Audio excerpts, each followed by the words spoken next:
Hanap mo ba ay full immersive art experience?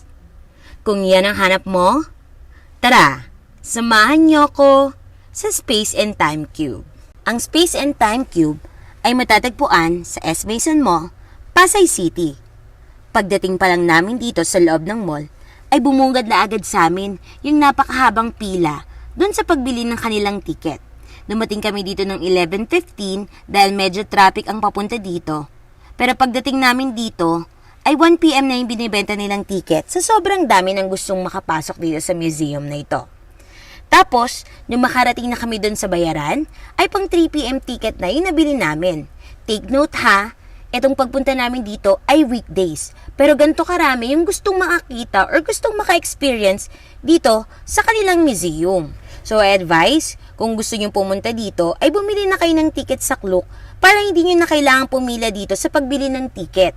Parang pipilahan nyo na lang mamaya ay yung pagpila na dun sa pagpasok dun sa area. At since 3 PM pa na yung aming ticket na nabili dito, ay ninais muna naming lumibot sa mall habang inaantay na dumating yung 3 PM. Pero kailangan dumating ka ng 15 minutes before time, so 2:45 ay nandito na kami.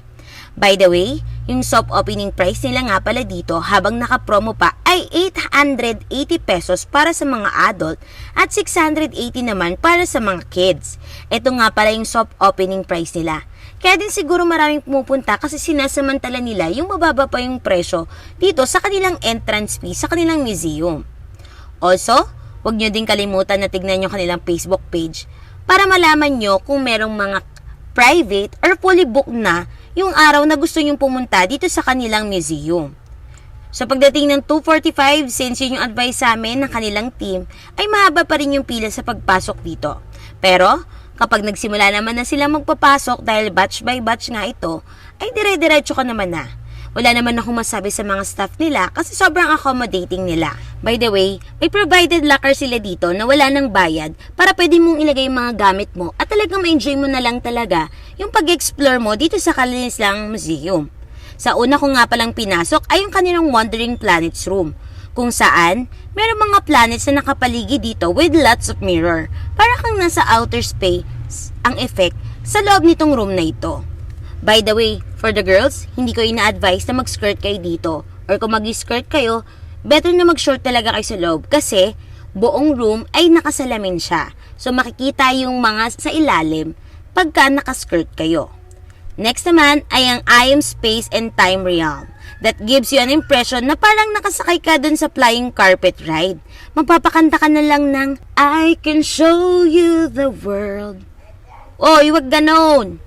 Next naman ay yung kanilang mirror maze na talagang tumama pa ako sa mirror, no? Medyo nakakalokang syunga-syunga lang.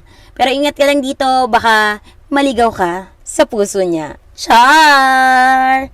Then next naman ay yung kanilang crystal matrix. Marami siyang dangling crystals na may ilaw. Marami din kasamang mga salamin dito sa buong room.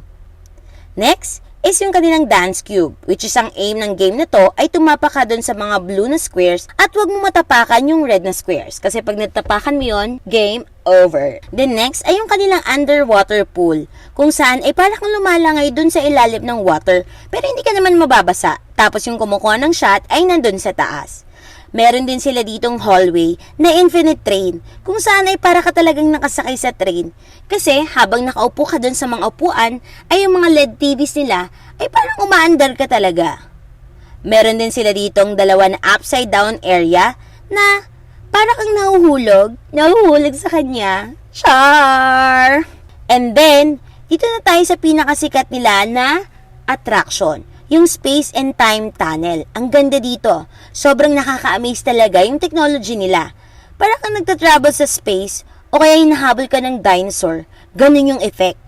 Pero, para makakuha ka ng magandang shot dito, kailangan talaga is mag-antay ka ng tamang timing.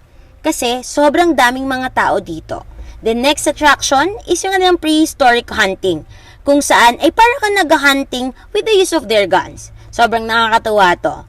And then next, meron din sila ditong area sa mga kids na magbabating mga kids ng mga malalambot na balls dun sa screen, parang binabato din nila mismo yung mga target.